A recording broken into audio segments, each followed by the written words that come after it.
Good evening. I'd like to call to order the Planning Board meeting of Monday, August 15th, 2022. This evening we have all 5 members of the Planning Board here. Bob is remote, as he has been much of the past year and a half, I guess now, Bob, right? So all votes tonight will be taken by roll call. We also have Joe Janowitz, Town Planner, and Sierra Pelletier, Assistant Town Planner, with us this evening. Medium-sized agenda tonight, so we'll keep it brisk. We are starting with a general business topic. Oh, I'm sorry, we always start with open forum, that's correct. Does the board have anything for open forum? Thanks, Mike. I just have one thing. I don't know if everyone's aware, but our former director of our health department, Jeffrey Stevens, passed away last week. He was young. He leaves behind a couple children. They've just announced services, and they're asking in lieu of flowers, donations may be made to Stevens Children's Education Fund. If anybody has any questions would like to donate, I can help you get to that. But he was a good guy and awful young to leave 2 kids behind. So. Yeah. Only 50. Yeah. Yes, that is sad news. Anybody else on the board with any anything for open forum? Sierra or Joe, anything for open forum? Coming up on September 8th, so mark your calendars. There is the strategic planning retreat. It's coming back, I think, after a few years after COVID. There will be a few different topics on there. Talking about the new center building, there'll be a presentation on that with the proposed plans. The library expansion project, the latest and greatest on that. There'll be introductions of the new community wellness coordinator and the new sustainability coordinator, and some upcoming initiatives from the Clean Energy and Sustainability Committee. Those will be your primary presentations throughout the event. There'll also be some separate secondary exhibit tables. Our department will have one. It'll feature the MBTA communities requirement information on that, as well as information on potential for expanding commercial recreation opportunities in town. So again, that's September 8th from 5 to 8. You do need to register. There is food and ice cream provided there, but you do need to register to attend, which is a free event. Great. And you can register on the town website. Outstanding. Thanks for that, Joe. Sarah, anything? I don't have anything else. Great. Anything from the audience tonight for open forum? Okay. Seeing nothing, we will move on to our first topic, which is a general business topic. We'll come to the public hearing items shortly, but we will first discuss an item regarding 22 Town Farm Road, a discussion with public safety personnel and the applicant for 22 Town Farm Road regarding condition number 9, public safety issues, and a consideration of possible action related to some issues with the fire lane parking at that location. Good evening. Good evening. Can I just interject? Thank you for that announcement about Jeff. That's horrifying. I had no idea it was that serious. I heard he was sick, and I'm just sitting here taken aback. He was great. Yeah. Okay. Joe, so how do we want to start this topic? Do you want to go to the applicant? Should we go to public safety personnel first? It's really your preference, Mr. Chairman, but I can give just a kind of brief intro, and then perhaps we can go to public safety from there. So, as you noted, there is condition from prior approvals for this project that after 12 months of operating, in the event that there was an issue at some point with public safety access, whether that's internal to the site or from vehicles coming out onto the public way, that there would be an appearance back in front of the board to see if there's anything that needs to be addressed to improve site circulation. So there was an incident over at the property where public safety did have issues getting to the property, and I'm sure Deputy Chief would be able to speak to that a little bit better than I can. So that's kind of the crux of why we asked the applicant to attend, and we'll go from there. Great. So maybe it makes sense to go to public safety personnel. Good evening. Good evening, board members. I'm Deputy Chief Ronald Pulaskis from the Westford Police Department. The reason we're here on May 1st, we had an incident down at Millworks. It was a rather large basketball tournament. The officers that were at the scene estimated there was approximately 1,000 people at the facility.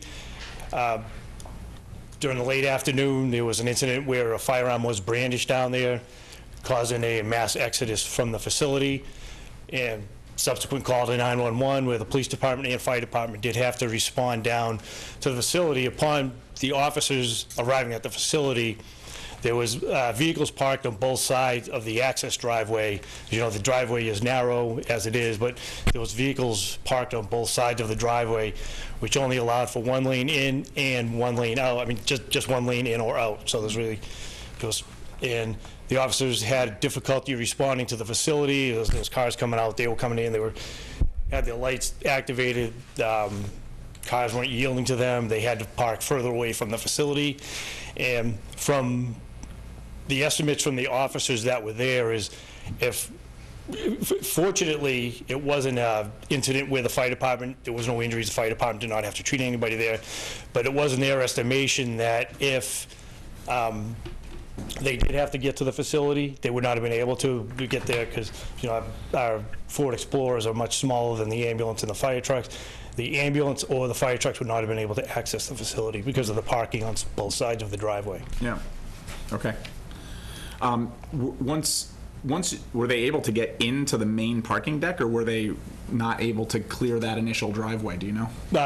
The officers were able to eventually get to the main parking lot, but it did take some time. Gotcha. Okay. Anyone on the board have questions? No? No, it seems pretty straightforward. I mean, Yeah. there was a concern, obviously. I mean, technically, the access to the Abbott Mills is not gated, as I understood. You decided not to gate that, so theoretically, people could have been shunted that way if needed, or I don't know if fire vehicles could have come in that way. But I agree, nobody's going to think to do that, but Even if the fire department had decided to come, it would have been a delayed response because they Yeah. would have pulled up to Town Farm Road and saw that they couldn't access the facility and then have to go all the way around over to East Prescott, Pleasant Street. And as far as the folks leaving the site, I mean, a lot of those folks are from other communities. They probably wouldn't don't know. even know about that. I know you'd have to have somebody there directing traffic. or Well, there shouldn't be something. cars on both sides of the street, is what it Right, comes down right. to. Well, I agree with that. Right. Right. Do you know if there were people exiting through the mills as well? If there would have been a problem, even if, I'm not sure. just curious. I think everyone, when we respond down to that facility, everybody comes in off of Town Farm Road, no one comes in off of Pleasant Street. Yeah. Do you know if once the officers were able to get into the major parking deck, sounds like they couldn't park very close to the building either. That's correct. It was just, there was cars everywhere. There was people everywhere. There was cars parked everywhere. Got it. Okay. Great. Go to the applicant, and then if we have further questions, it would be great if we can come back to you. Good evening, Attorney Alphen. Good evening. We're here to see if there's a solution. We're interested to see if maybe the deputy chief has some proposals of what he would like to see. So there was some temporary signage that was put in place. Is that still in place? Yeah. Yes, I took a ride through there today. It's after this incident, there was a couple weekends after that, there were other large basketball tournaments. We put temporary no parking signs there, which alleviated the problem, and we had officers keeping an eye on the situation. There was no problem with two-way traffic going through. Okay. So, if I may ask, is this a paid detail for you guys, or is this the guys doing it just to... No, this was just the area check, the normal guys on patrol.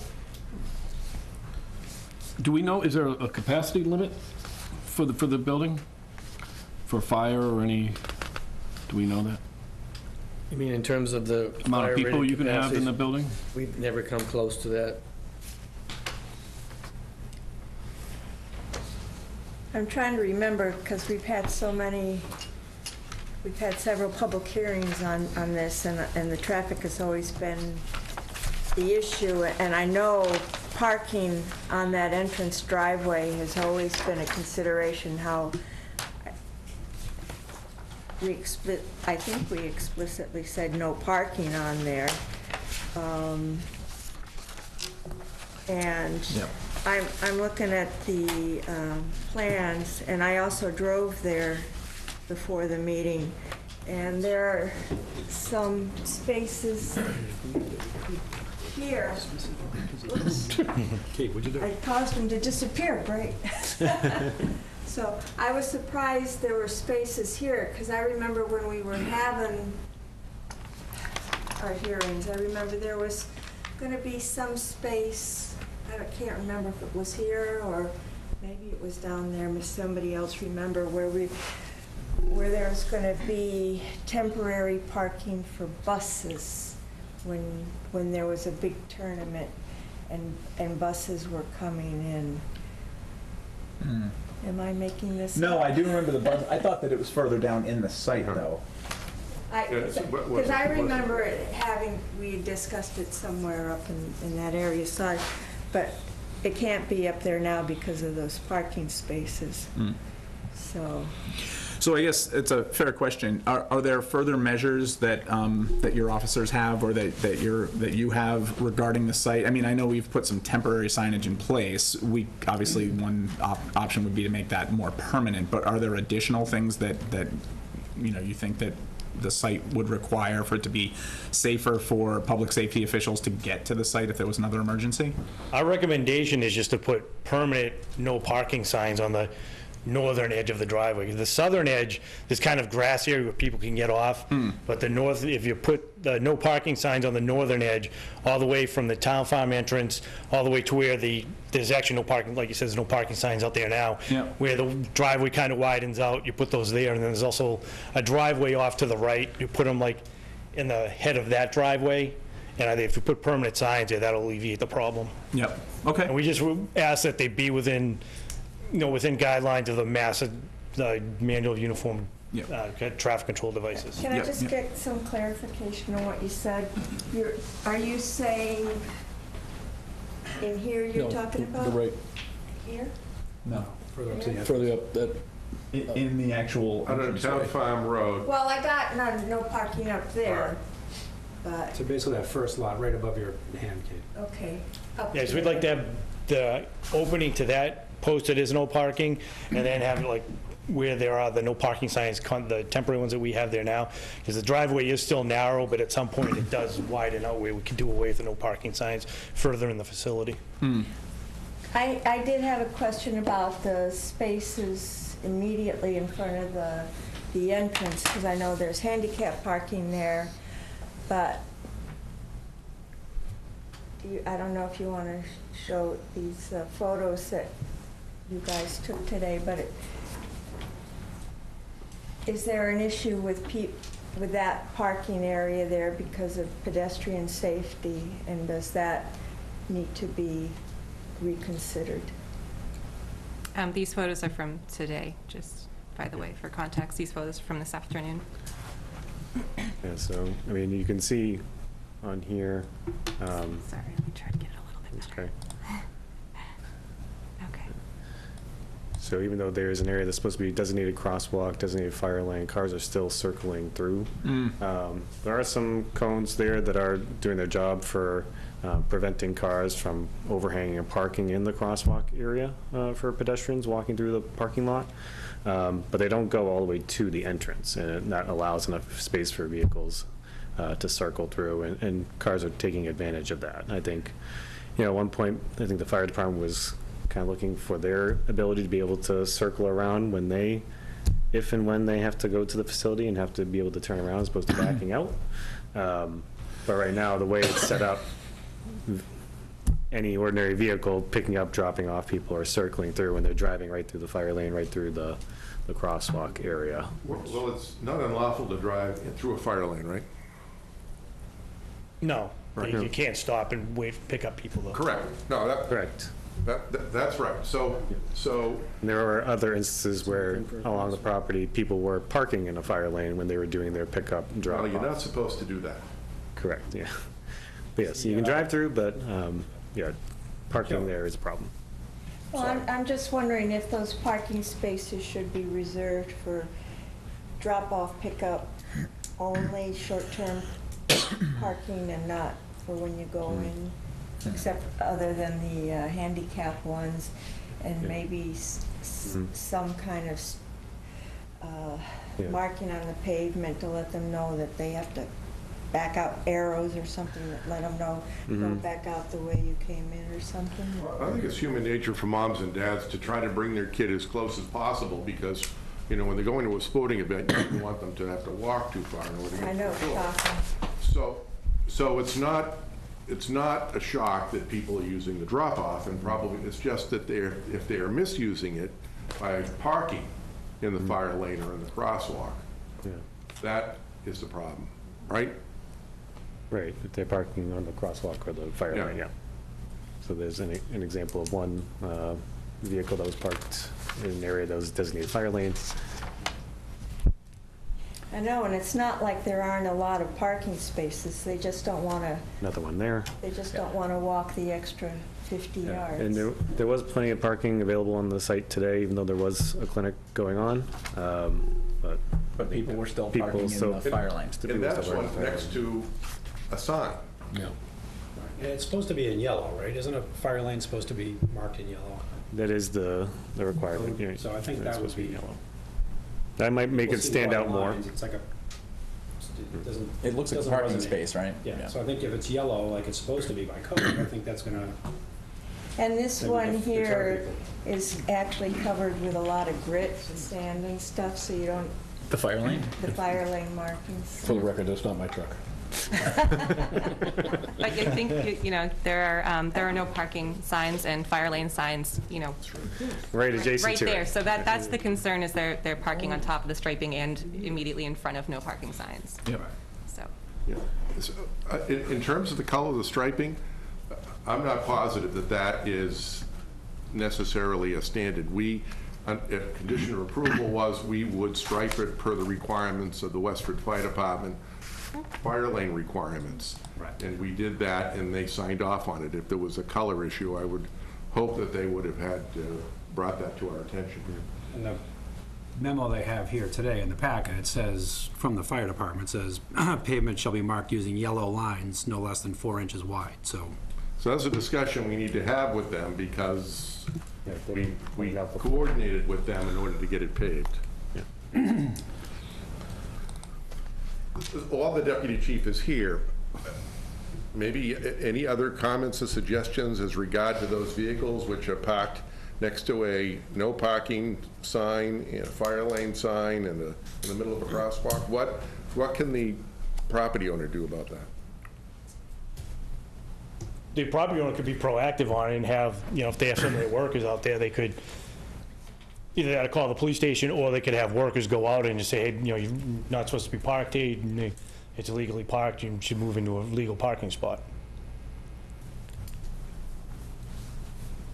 Can you ticket if it's private property? Yes. It's private property, but it's considered a public way because it's open up to the public. Just to add on to that, because I'm the one who's usually there on the weekends for events and see the flow of traffic and whatnot. After the incident, police were very proactive in terms of coming down and ticketing people that were in.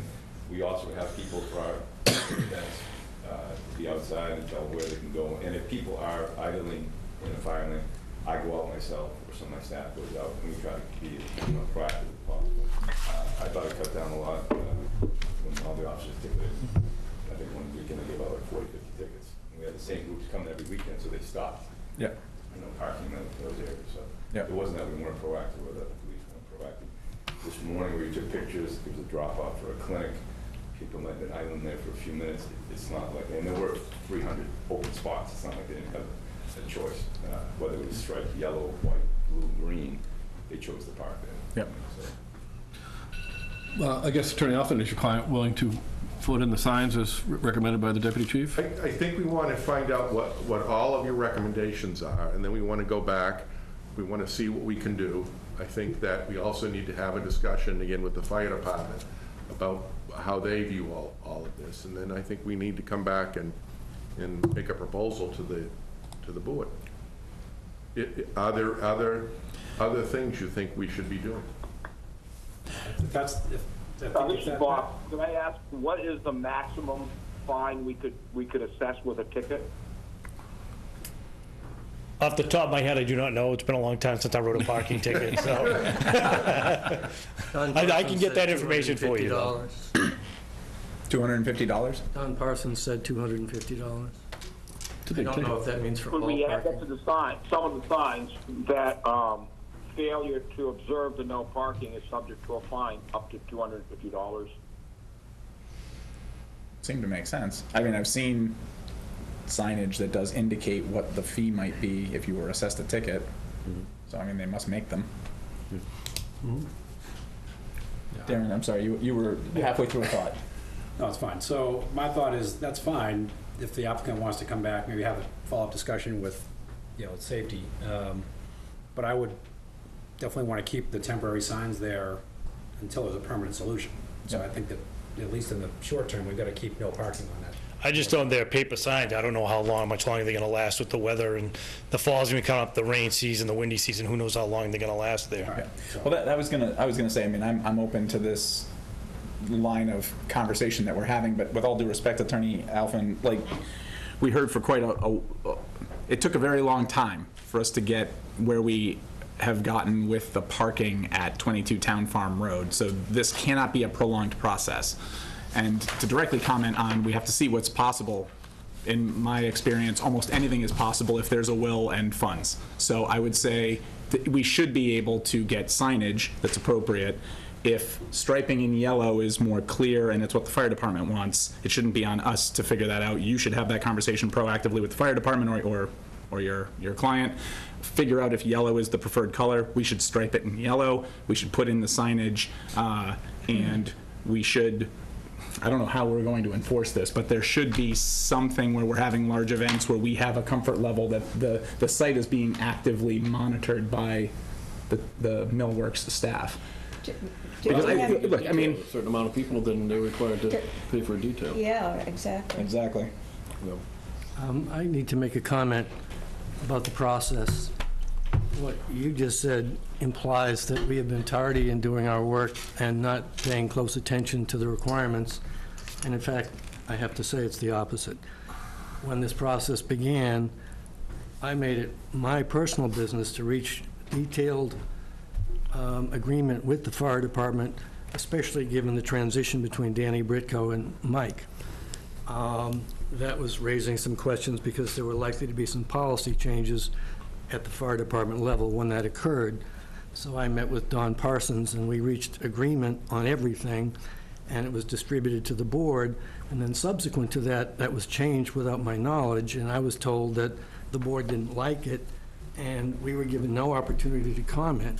And one of those changes is this drive-through circulation area for drop-offs, which had been working very well. Somebody decided had to be shut off. I still don't know where that came from. It was agreed to between me and the fire department and Elia previously that that was working, but somebody said, well, we don't like it anyway. I don't know where that came from, at which point I said, this is out of my hands. Somebody else is designing this. The board needs to make its decision.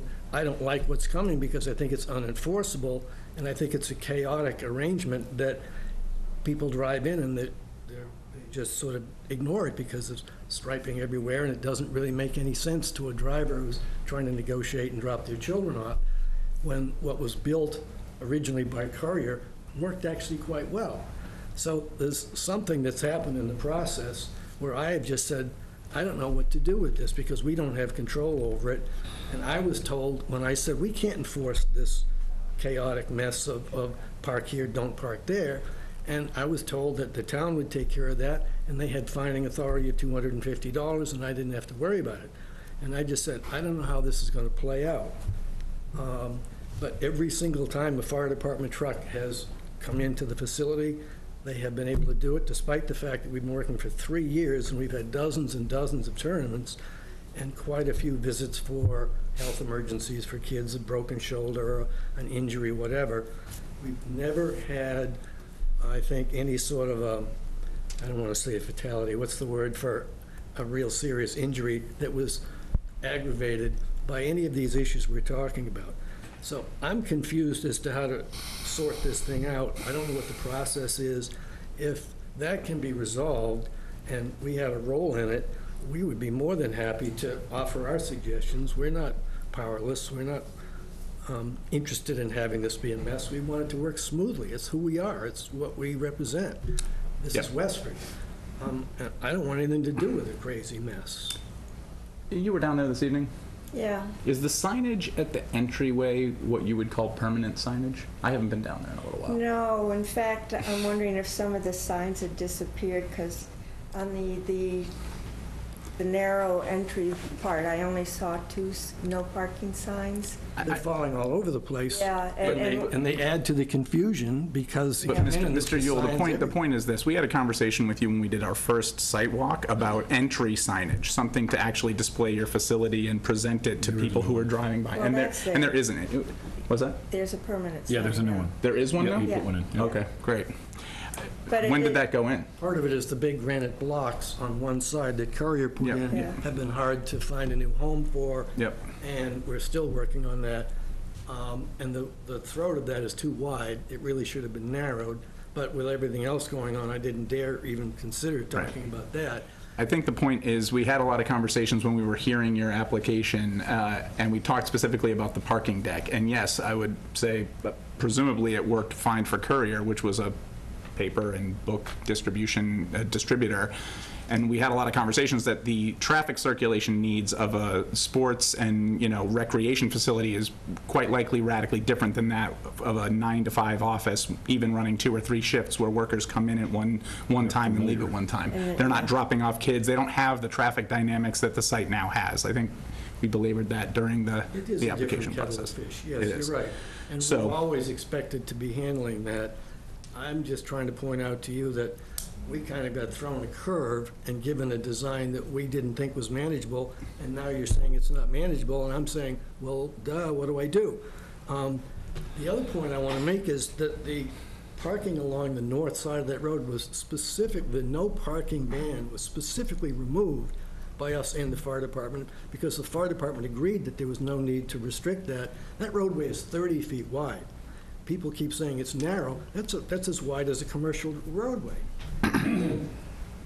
Well, I The think, people on the south side, if they're parking Well, helter-skelter, well, I'm just going to say that there was room in there for parking on the edge, and everybody agreed to that, and then it went out the window at the end of this process. So I just don't want you to think that we're just kind of throwing stuff around, and maybe it sticks, maybe it doesn't. We gave it a lot of thought.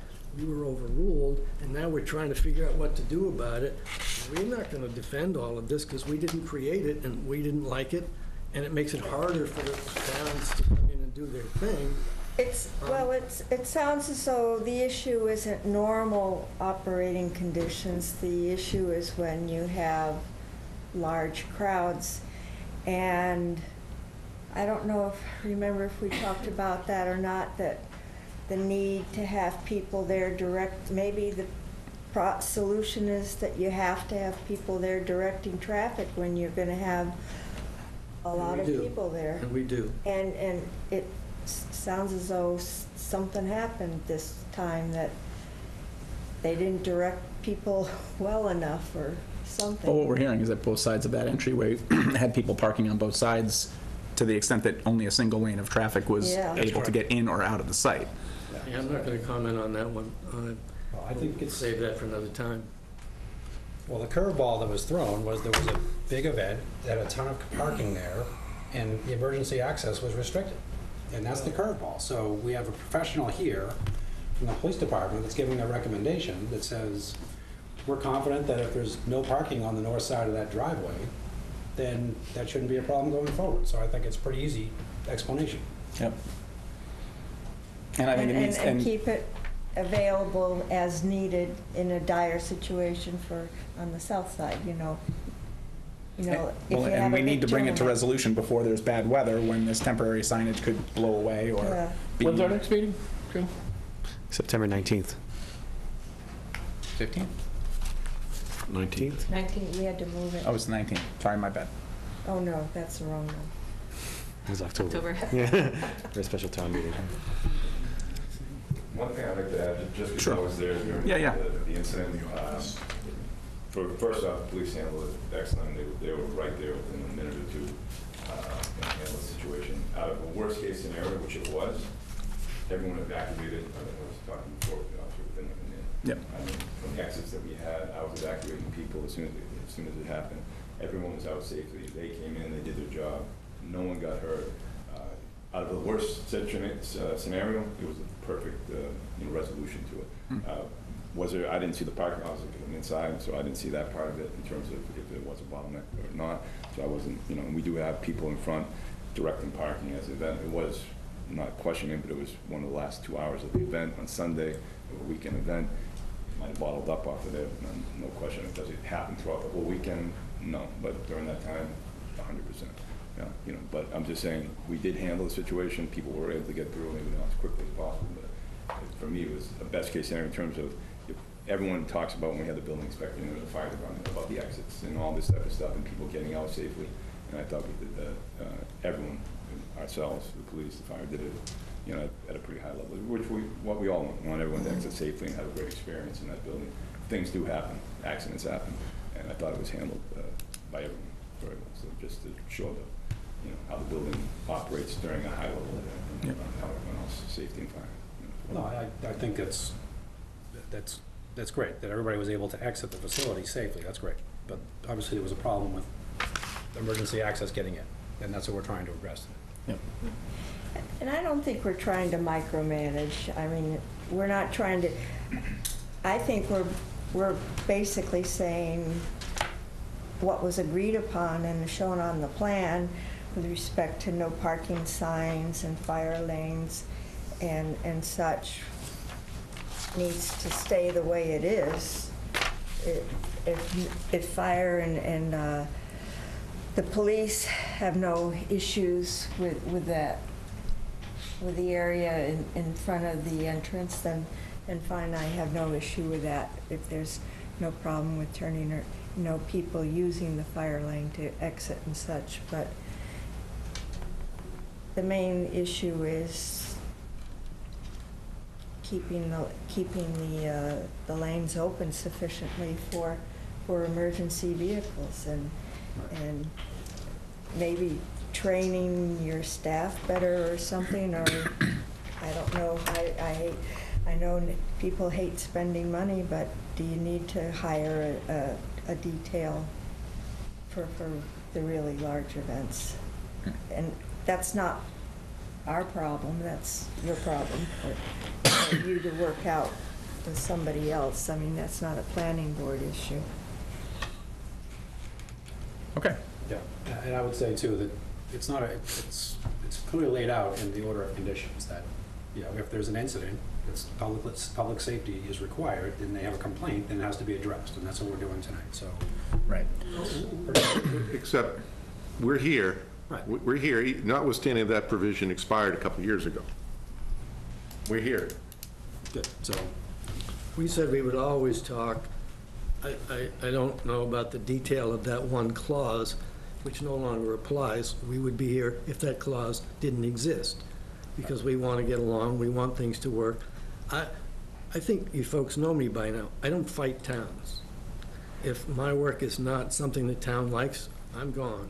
I do not go around banging my fist on the table saying, well, this is the way it has to be.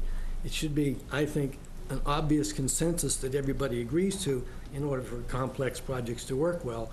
It doesn't require engineers. They don't always get it right. They sometimes screw things up pretty seriously. And you have to sort of impose a little human experience in those things and some judgment. And that's all I'm saying is required here is there's no book anywhere that has a structure like this and a layout like this. And none of us coming to these events are morons. We know how to drive through and park. So there's a balance in there somewhere that I think is definitely doable with a little bit of discretion as to, well, we have to have this and we have to have that. Well, maybe those things don't always work. And maybe they should be a little more tempered to provide flexibility for management. Because you know as well as anybody, when you pull into a facility and it's got all those crazy parking requirements, your head explodes a little bit, and people wind up parking in the middle of it anyway. They just say, well, somebody will tell me what to do. And the lights go out, and we don't want that. We want this to work. Yep. So I guess recapping what we've heard, so no parking on the northbound side of the entrance roadway to, I guess, the first parking area on the right? And a little bit beyond that, because the roads, It doesn't widen out. The driveway doesn't Yeah. widen out to Yeah. a little bit beyond that. Yeah. Okay. So we've heard that. We've heard from Bob with regard to that signage that it should indicate what the maximum penalty is if you are ticketed for parking in a no parking fire lane area. Actually, not fire lane, I don't think. That's not a fire lane, that's just no parking, but the signage in the fire lane areas should reflect the same fine, I would think, right? And I guess we should confirm with the fire department whether they want yellow striping for the fire lanes or whether what, because the letter in the packet does seem to indicate yellow. So we should work through that, I don't know, difference of opinion between the letter and the conversation that you guys had with the fire department. We'll follow up with the fire department, probably follow up with the police department, certainly follow up with your staff, and would love to be on the agenda for the next meeting. For September? Yeah. Okay, great. Attorney Alphen, can I ask that in the meantime, since the paper no parking signs are coming down, if they could just put like a couple of the metal ones up in the meantime, just so people aren't parking on that north side? We don't, just in the interim, we don't really have big events during the summer until like late September by the time we get to this. So you don't anticipate there to be many crowds before September? Until that point, the next meeting. Okay, all right, great. I know, so we don't try the 20, I think the 24th, 25th would be our first. All right, terrific, thank you. Okay. Well, that being said, if, knowing that we might be requiring no parking signs, can you guys start planning ahead for maybe having, how to get those? So that when that big event comes, that you might be able to get them in place? Just a friendly ask. Yep. Good suggestion, Darren. Great. Lovely, thank you. Yeah. We look forward to seeing you guys next month. Yeah. Thanks. Thank you very much. Members of the board. Thank you for coming. Okay.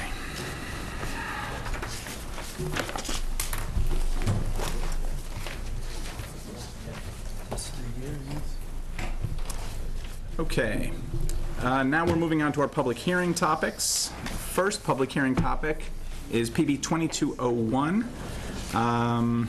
Site plan review and stormwater management permit at 5 Makepeace Road. I move that we continue this without discussion to September 19th here in the meeting room at 7 p.m. Second. Motion and a second to continue PB 2201 to September 19th. All those in favor say aye. Bob? Aye. Kate? Aye. Mike? Aye. Darren? Aye. And I say aye. All right, our next public hearing topic is PB 2211, site plan review for 504 Groton Road. I believe it's the Packard Machinery? It is. Packard Machine, yes. Good evening. Good evening. Matt Waterman with Land Tech Consultants. Here on behalf of Packard Machine and Wendell Packard, who's on vacation this week and was not able to attend. It's been 119 days since we last saw you, which was April 19th.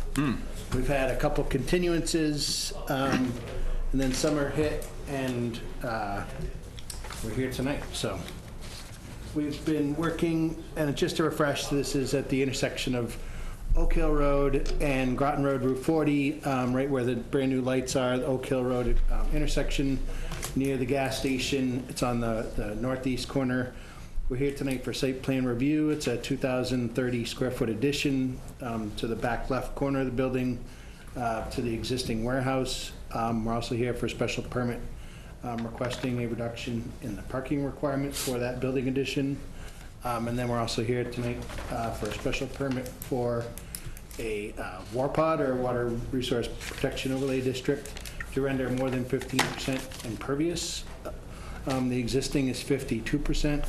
With the building addition, it goes up to 56%.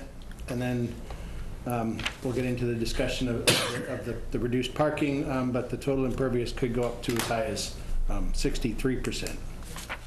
We've been working with staff over the last couple of months to update the plans. I think we've addressed all their concerns. Currently, there's 31 spaces. I don't know if you recall from our way back in April, we had talked about how the majority of the employees are sales reps and they do most of their business off-site. So there is just a collective of people that work in the office to keep the business operations going. They do have some times where the people come in and look at the equipment, but the majority of the people that buy their equipment do it online. They're familiar with the equipment. The addition requires an additional 5 spaces. We've done a parking plan that alleviates those 5 spaces for now with this addition. The addition is primarily used for storage and additional inventory. So we're requesting that the 5 spaces not be constructed at this point, and then if there's ever needed in the future, they could be constructed. We went through drainage with engineering. They have signed off, I believe. There were significant improvements, additional capture area. We're capturing more of the existing building, not only the proposed roof. There's an infiltration system that gets installed. Most of that work is on the westerly side, on the Oak Hill Road side, where currently there's only a dry well, a kind of an existing catch basin in the ground. So all the improvements associated with the drainage significantly improve the stormwater runoff in that area and the groundwater treatment. With this project, we'd be striping the parking lot on the easterly side, the existing parking. It's kind of faded and there is no kind of parking, designated parking. There would be a little bit of work for ADA compliance in the lower left-hand corner. That's just, I think there'll be some area just to rework the pavement to make sure that that's ADA compliant. Right now, it's just kind of a sea of pavement, and there's no real designated parking. We'd be happy to answer any question. I know they've drafted a couple decisions. The only thing I would add that I didn't think of when I was working with Joe today was there was a couple of memorandums from the fire department and water department that are kind of the similar issue rate. We would recommend that those be included. They were emails dated July 11th, which require the fire suppression system to be installed, and then the water department followed up with a separate line be installed for that suppression system. So, but besides that, we didn't have any issues with the decision. Be happy to answer any questions. So are you willing to install the fire suppression system? Yeah, I think it's a requirement. Yeah. It's a building code. Right. I don't think we have a choice. There, you had a letter about recommend an item as a condition of approval for hazardous permit. Oh, from Ray. That was Board of Health, and they had done hazardous permits in the past. I think it had lapsed and they had gotten behind on it. So they would just, and I think it's in the draft decision that they be required to keep that up to date and maintain that permit. Yeah. Okay, because I wasn't thinking about it when I read the draft. Is it in the draft? It's in the draft. It's in the draft. Okay. And I think that's more of an online, just kind of a registration. They document that you're containing it properly, secondary containment, but then they're also tracking it so they know the sites that have the hazardous material. Thank you for that. Joe, anything from town staff before I go to the board? The only other change that we made after we did get some proposed changes, minor tweaks from Kate this weekend, there was a self-reference in the WarPod decision letter where it should have referenced the parking reduction special permit instead of itself. So that was just a real minor change in one of the conditions of approval, condition number 1. Got it. Great. All right, well, let's go to the board for comments. Bob, would you like to start us off? I guess the only one I had really was, I was a little concerned to hear about the Board of Health permit expiring. And I want to understand how that happened. I mean, is that something that a Board of Health would normally watch for, or what happened here? I think they have I'm sure multiple sites, gas stations, garages. I'm sure there's many others. Those are the ones that I typically work with. It's a registration, and once you've done it and they've done their inspection, I think it's just an online. And so I think it was just something that lapsed that they didn't intentionally do. And I'm sure the Board of Health is always trying to keep on top of things, but I'm sure things like this slip through the cracks occasionally. Okay, yeah. All set, Bob? Yeah, that's it. Thanks. Kate? I was just curious, because originally you had the 5 spaces you were going to bank all on one side of the building, and then in your updated plans, you moved 2 of the banked spots to the other side of the building, and I'm just curious. There was some concerns and I'll ask Sierra if she could find the parking plan, and I have my pointer here, so I don't have to use my elastic arm. But, Which one is it? Sorry. Is it? I know I always lose track of it. I think it's, Yeah, I thought it was after this one. Yeah, That's it future. right Oh, there it is. Yeah. Okay, yep. so originally we did have all 6 spaces. So this is obviously the building, the addition, the new kind of realigned loading dock on the, off of Oak Hill Road. And then there's and it's shown as a dashed line, but you would come in one way and then you would circle and exit out the loading dock, and all the spaces were aligned on the right-hand side, and there was some concern raised by, rightfully so, the engineering department as to the suitability or the functionability of these spaces, backing out and just making that, it gets tight. So we have our offset from the parking to the property line, the parking to the building, and so they felt like the 16-foot travel aisle with perpendicular spaces was just a little tight. So we rearranged it and put 2 spaces here. We maintained that 25-foot buffer along the frontage of Groton Road, which is a requirement. And we felt like, and I also think there's also the thought that maybe you could put some internal spaces where you've got a loading dock and a loading dock. We didn't want to get into that. We didn't think that that was, I mean, I think it's an option in the future if parking does become an issue, but we were trying to solve the problem with parking spaces exterior only. I think you could maybe squeeze a spot up here. I mean, there's a couple areas where you might be able to squeeze a couple more. But like I said, with this parking, we're not anticipating building this parking. And the additional warehouse is just for storage. Right. Okay, thank you. I was just wondering what created the need to change it. Great. Mike? I'm fine with it, I'm fine with the decision. Great. Darren? All right, so thanks. So my only confusion was around that, the proposed, potential parking spaces for the future. So that second entrance then onto Oak Hill Road, Matt, would be only if those other spaces were to be built in the future. Correct, the one that's closer to the intersection. This will still be kind of a, just a level loading dock. I don't know if it's the 65 feet, but it is there's currently a loading dock there now that is, you drive down and it lowers down and it's a 4-foot access. It doesn't get utilized, it's almost like blocked off. They load from the parking lot side and this garage door on this side. They anticipate to continue to do that, but they did want to maintain this driveway. But this would not be built, or none of this parking area would be built with this building addition. Okay. Yeah, good. No, everything else I saw was addressed with engineering, so that's great. Yep. Yep. Yep. And the only questions I had were about parking, and they've already been answered. So I am similarly all set. Anybody here in the audience tonight to comment on PB 2211 at 504 Groton Road? No one. Okay. Well, I move that we close the public hearing. Second? motion and a second to close the public hearing on PB 2211. All those in favor say aye. Bob?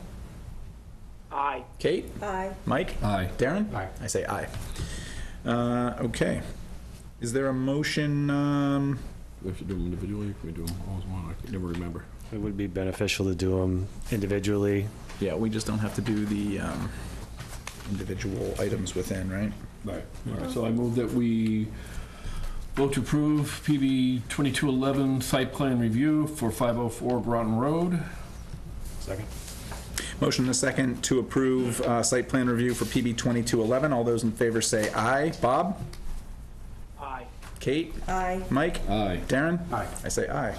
I move that we approve PB 2211's the Water Resource Protection Overlay District for 504 Groton Road. Special permit. Second.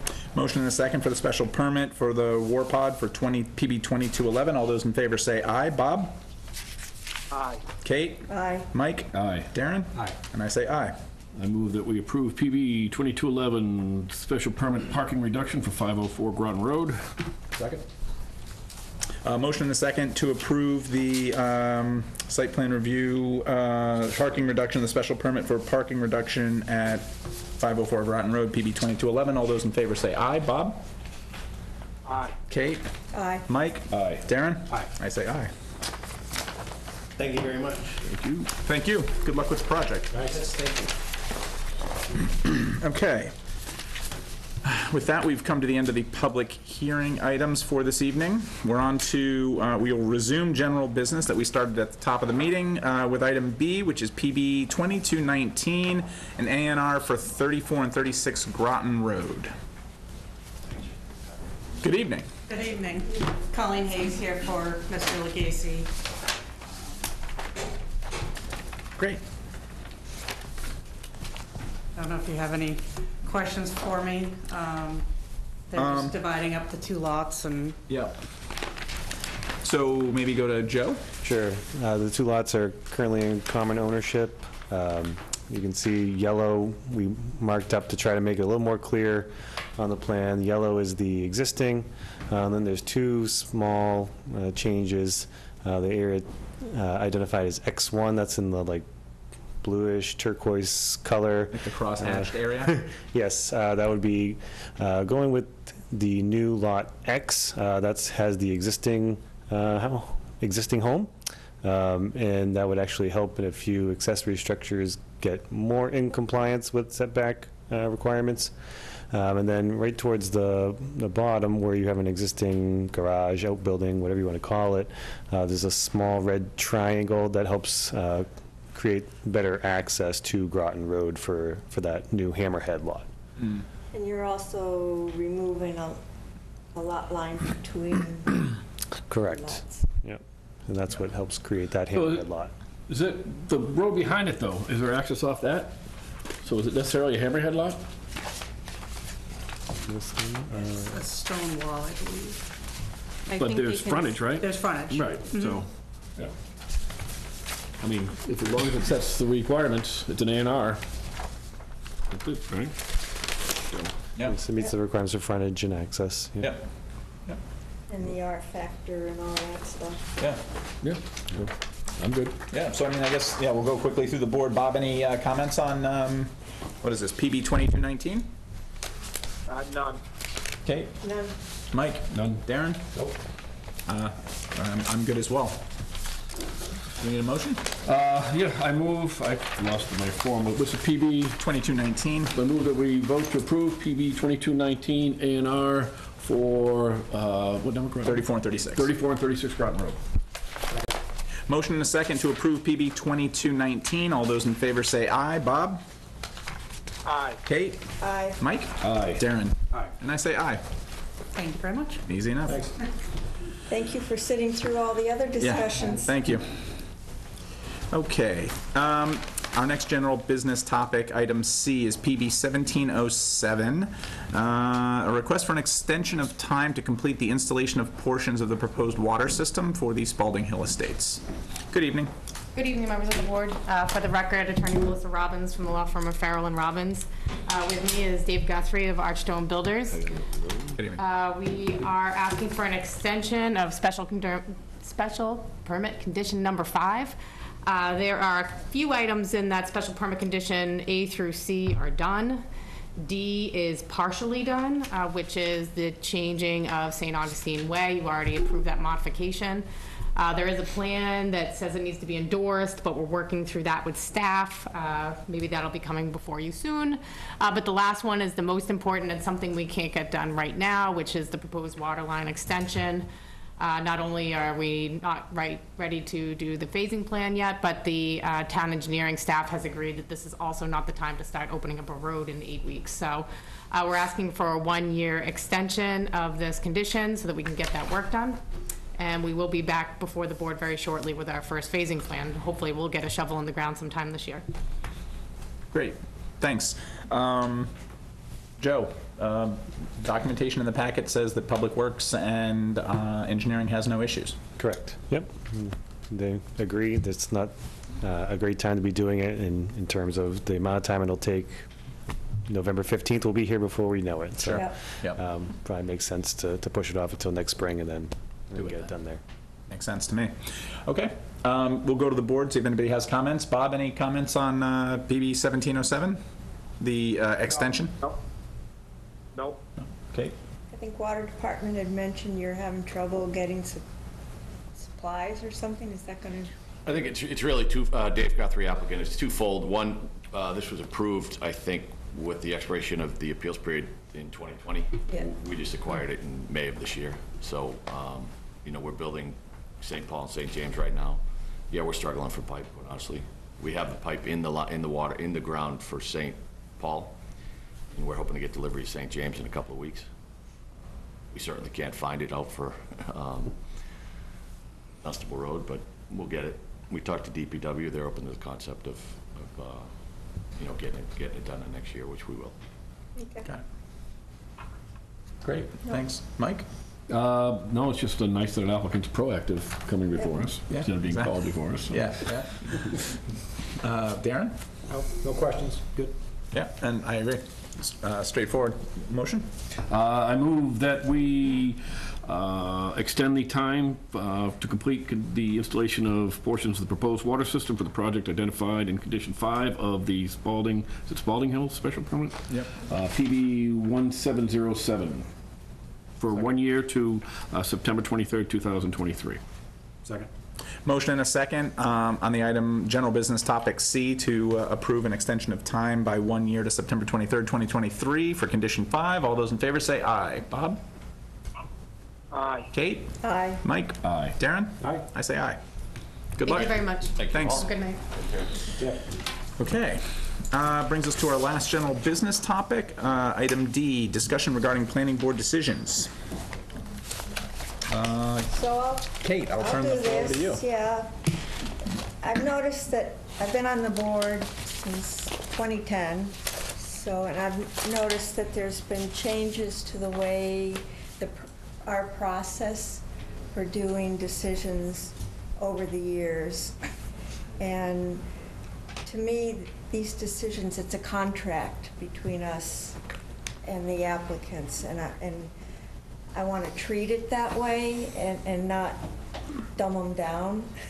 I think, so I had questions about some of the changes that have been done, and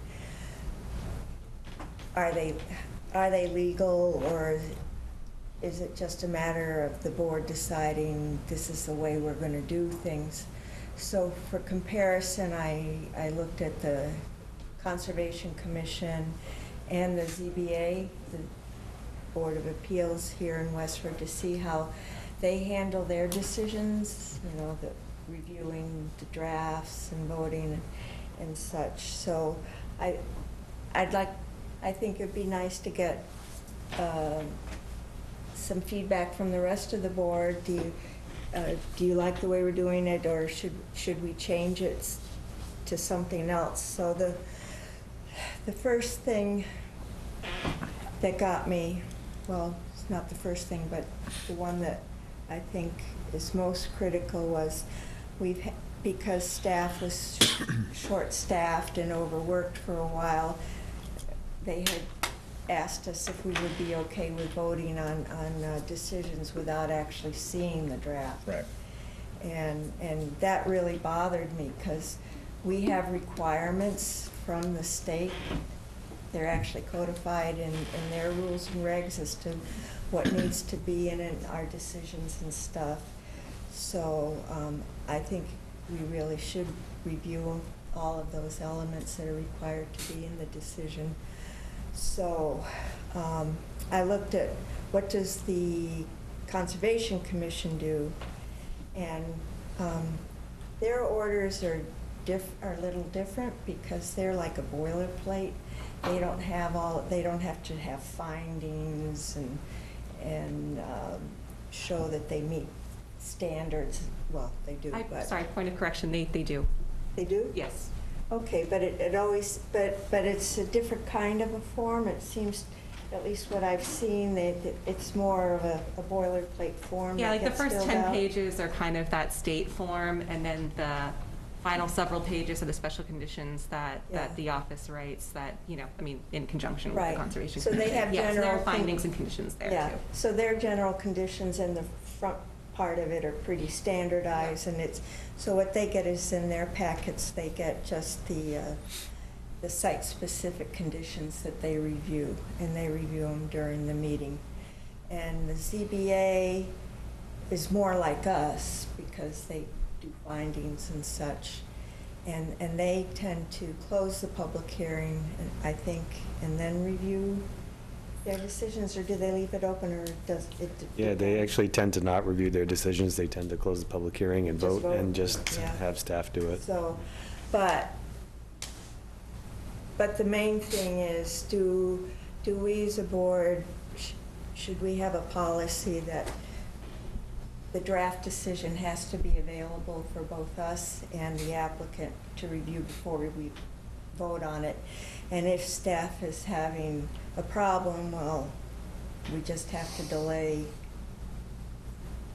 voting and such until we actually get the draft. Yeah.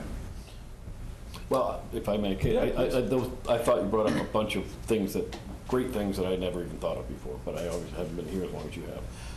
My recommendation would be is let's see how council responds to these, right? And if they say, no, you can't vote on a decision that you haven't read yet, well, then that's our answer. Yeah. Because I would hate to tie our hands and say we can never do that if it's available to us in a scenario that may be, something very simple, and we just say, hey, do it. So I don't know that I would suggest we, I mean, I think it's something we need to discuss, but I think having the answers from town council first would be beneficial. Yeah. Well, I was just going to say an example of that might be, I know, in the future, might consider a tiered site plan review system. An example of a decision that you may not see prior to approving might be an administrative site plan review, or maybe you want a standard decision in your packet before you've heard it, and then you just make your findings from there. I'm not sure. But if there's also, an administrative level that's handled at a staff level for a tiered site plan review, then it never comes in front of the board. You probably just get a summary of what was done at the staff level. Right. Okay. So I haven't heard what Kate said. I was struck when she talked about making it available to the board and to the applicant. I think we also have to remember it needs to be available to the public. So I think that's important, why it needs to be available before we close the hearing. To close the public hearing, Bob, we have to have a decision available? Well, before we vote on it. Make sure, maybe not close here, but we need some mechanism by which the public can make comments on that draft. We should allow for that. So they need to see it in some fashion so they can make comments. Is that correct? That kind of surprises me a little bit, right? So I think the public is involved in the public hearing process. But when the decision is drafted based upon our recommendations and the agreement of the party, is that obviously a public document, but I don't know if the public weighs in on that. Do they? Well, I guess I'm sitting here thinking about what if we make a mistake? What if somebody makes a mistake and hasn't accurately reflected what some aspect of the public has requested and we've agreed to? I mean, up until we close the public hearing, they can comment on it. Right. And I, personally, I think the discussion should be before we close the public hearing, because then technically, once we close the public hearing, nobody other than the board can comment on it. Yeah. Darren, what's your feel here? Yeah, I agree with Mike. I want to see what town council says. Yep. Because I think they something to be very straightforward, and I'd hate to hold up the applicant in the worst case a month if they have to wait for us to see a draft before they can move ahead with something very simple. Yep.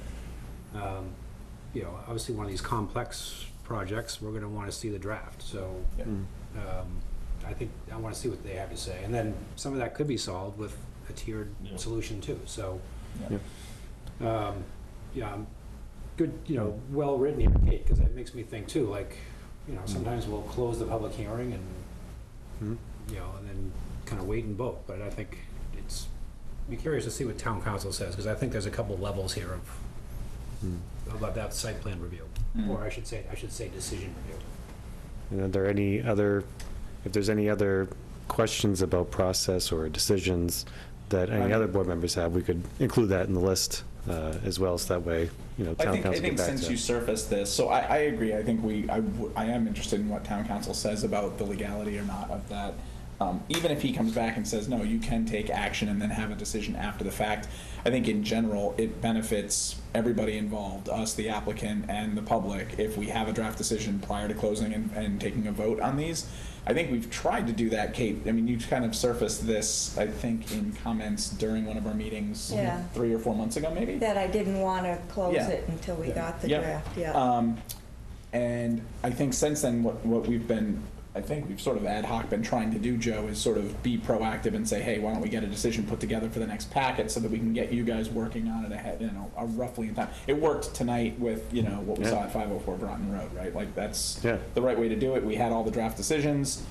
We took final public comment, which there was none, right? We closed the public hearing and we took action. I think, you know, in general, that should be our target.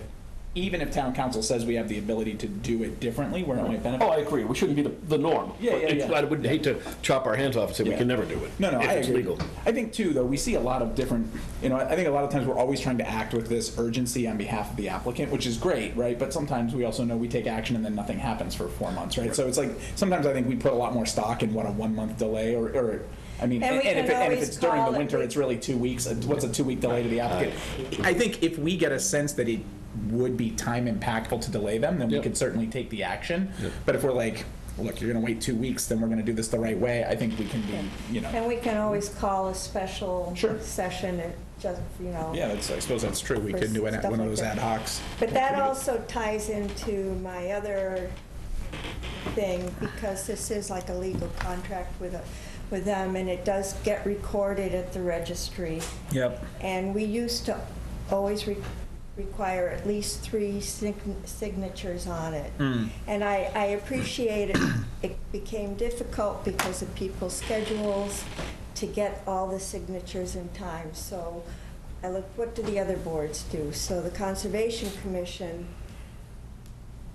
they vote, and what they do is they actually make their signature page separate, so there's nothing else on that page except their signatures. And so they vote on it, and then they pass that signature page around during their meeting, and they get the signature of everybody who's there. That's actually a good idea. That's actually a good idea. Yeah, and the Zoning Board of Appeal has a different way of doing it, where the chair reviews the decision, I guess. I guess he reviews it, comes in, reviews it if he wants, and then does his signature, so that it's assigned at least by one person, whether it's the chair as representing the board or whether it's all the voting members. And I think we need to get back to that, because it is a contract with them, and that shows everybody that, yeah, really the board is in agreement with this. I like the idea of, I think we got away from it too with COVID, so. Yeah. The idea of having that signature page that we sign off on when we vote, I think that makes a lot of sense. Yeah, and I think that's a fairly simple fix we could make to the decisions, just to format it such that there's a separate signature Have a page. couple with you when you're in the meeting, and if something comes up where we need to sign, we can just take action right there. I think that's great. And because I'm assuming by the time of the meeting, any changes to the decision are so minor that there's no need for us to review it after we do trust you.